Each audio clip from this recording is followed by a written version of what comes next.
Baik, Assalamualaikum warahmatullahi wabarakatuh. Izin abang kakak, perkenalkan nama saya Ayat Syahwijaya dengan NIM 0805 11 82 42 9008 dari kelas L2. Nah, di sini saya akan membuat video pengolahan tentang materi Google Earth Engine. Nah, sebelum itu, di sini saya akan sedikit reminder atau penjelasan tentang Google Earth Engine ini. Kemarin kami telah melakukan praktikum mengenai materi Google Earth Engine, di mana kami bisa melakukan visualisasi tentang seluruh parameter yang diinginkan, baik tentang tutupan lahan, topografi, risiko bencana banjir, dan lain sebagainya. Nah, di sini mungkin kita akan flashback masuk ke penjelasan apa sih Google Earth Engine ini. Nah, jadi Google Earth Engine ini diciptakan pada tanggal 2 Desember pada tahun 2010. Nah, Google Engine ini meluncurkan sebuah teknologi yang dimana dari Google itu sendiri, yakni GEE. Nah, GEE ini atau Google Earth Engine ini merupakan platform pengolahan citra satelit yang berbasis komputasi awan. Nah, platform analisis geospasial ini itu akan menyediakan data citra satelit yang dapat diakses secara online dan gratis, sehingga para pengguna dapat melakukan berbagai macam analisis di permukaan, khususnya di permukaan bumi secara real time. Nah, Google Earth Engine ini itu akan memungkinkan pengguna untuk melakukan pengolahan citra satelit tergeoreferensi yang akan tersimpan dalam sebuah arsip. Nah, GEE ini itu memanfaatkan data satelit, juga akan dapat menganalisis tutupan hutan dan air, perubahan penggunaan lahan, kesehatan lahan pertanian, dan analisis lainnya. Nah, termasuk dalam menentukan pencemaran pada daerah perairan. Nah, Google Earth Engine ini itu dapat dioperasikan dengan bahasa pemrograman khususnya pada JavaScript dan juga Python. Nah, Google Earth Engine itu menawarkan application programming interface atau API dengan menggunakan JavaScript dan Python yang dihostkan ke GitHub. Nah, ini akan membuatnya lebih mudah untuk melakukan request ke server Google Earth Engine. Selain itu, Google Earth Engine ini juga menawarkan Integrated Development Environment atau IDE dalam jaringan untuk menaikkan kecepatan dalam membuat prototipe serta visualisasi data spasial yang kompleks dengan analisis yang kompleks dan menggunakan JavaScript atau API tadi, yakni Application Programming Interface. Nah, untuk prosedur kerjanya ini, nanti kita bakal melakukan pengolahan, kita akan langsung masuk ke Google, masukkan website, jadi kita nanti akan cari Google Earth Engine. Tapi sebelum itu kita harus mempunyai akun terlebih dahulu. Setelah meregistrasi akun, baik nama, organisasi, universitas, tujuan, dan lain sebagainya.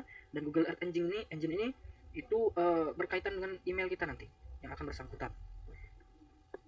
Nah, isi formulirnya tadi seperti yang saya bilang, itu ada nama lengkap, alamat email, organisasi, institusi, negara, dan juga tujuan. Nah, untuk tampilannya itu sendiri, itu nanti ada 4 tampilan. Yang pertama ada library atau perpustakaan.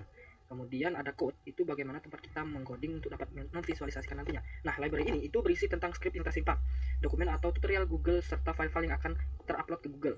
Nah, yang kedua itu ada code, yang dimana code ini untuk kita processing memvisualisasikan dengan menggunakan coding.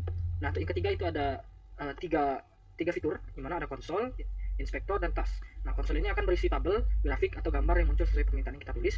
Kalau task itu merupakan processing Google Earth Engine untuk upload. Lalu kalau inspektor itu digunakan untuk melihat nilai pada poin yang di area yang kita visualisasi.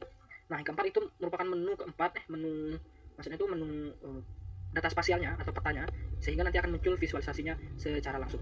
Nah, langsung aja kita ke pengolahan, yang dimana untuk pengolahan ini sendiri kita langsung masuk ke Google.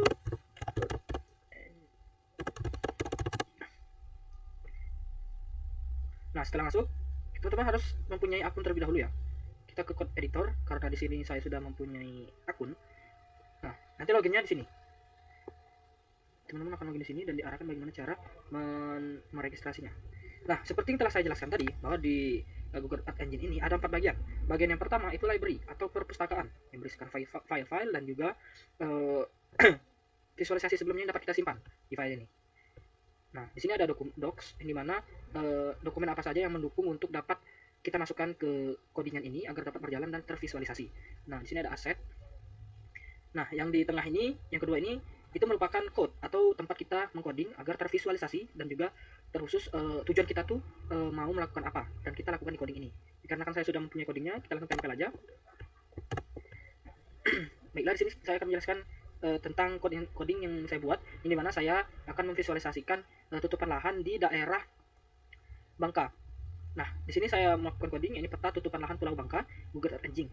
Nah, batas wilayah Pulau Bangka, lalu di sini ada filter kabupatennya, di mana seluruh dari kabupaten di Bangka itu akan tercakup dalam coding yang telah saya buat ini. Nanti bakal ada luasannya. Kemudian ini data land cover. Nah, ini klik ke wilayah Bangka. Nah, ini saya meminta visualisasinya, jadi saya tulis visualisasi tutupan lahan. Kemudian ini nilai min, max, dan peletnya ini. Nah, ini map, saya meminta mapnya nanti. Kemudian batas administrasi, base map, dan center. Ke legend, di sini saya menginginkan tampilan legend agar lebih dapat dijelaskan secara mudah warna apa saja dan itu menunjukkan apa. Jadi saya meminta untuk membuatkan legend dan saya meminta membuatkan judul legenda itu sendiri, kemudian fungsinya. Kemudian ini perhitungan dan ekspor, saya meminta mengekspor namanya nanti. Nah, langsung kita run. Kalau sudah masuk kodenya, otomatis dia akan tervisualisasi data yang kita inginkan. Di sini saya memilih Pulau Bangka. Nah, bisa kita lihat di sini tadi kan saya meminta legenda, di mana di sini sudah ditampilkan beserta judul legendanya. Ini tutupan lahan Pulau Bangka. Ini mana? Ini merupakan layer, bisa kita nonaktifkan dan centangan-centang. Nah, di sini warna hijau itu menunjukkan hutan. Yang artinya di Pulau Bangka ini dominan di warna hijau karena banyak vegetasi atau hutan di Pulau Bangka ini. Kalau warna orange sedikit gelap ini itu semak. Kemudian yang kuning itu padang lamun di daerah pesisir pastinya. Padang rumput, mohon maaf, padang rumput warna kuning itu berada di darat. Kemudian warna ungu itu pertanian. Terletak satu dua tiga titik pertanian yang ada di Bangka. Kemudian pemukiman warna merah itu berada di sini. Kemudian perairan berwarna biru daerah sini. Kemudian lahan basah dan kemudian mangrove yang berada di Pulau Bangka ini. Yang berada di pesisir khususnya kalau mangrove. Nah, selanjutnya saya akan menjelaskan tentang bagian ketiga ini, di mana berisikan 3 fitur. Ini ada inspektor yang telah saya jelaskan tadi, bahwasanya tempat processing, kemudian konsol untuk kita dapat melihat nilainya, kemudian task. Ini merupakan file yang telah saya lakukan tadi. Nah, yang keempat itu ialah ini. Ini merupakan data spasialnya yang akan memunculkan visualisasi dari apa yang kita inginkan. Nah, ini merupakan batas Pulau Bangka. Nah, untuk selanjutnya, Google Earth Engine ini dapat kita simpan tentunya. Nah, ini merupakan kursor untuk menggerakkan petanya. Ini merupakan penanda untuk dapat kita menandakan poin lokasi mana yang kita inginkan. Kemudian right angle untuk kita melakukan pengambilan wilayah dengan bentuk persegi. Kemudian polygon drawing dan juga line drawing untuk membuat menggambar garis. Nah, mungkin itu saja penjelasan dari saya. Lebih dan kurang saya mohon maaf. Saya tutup. Wassalamualaikum warahmatullahi wabarakatuh.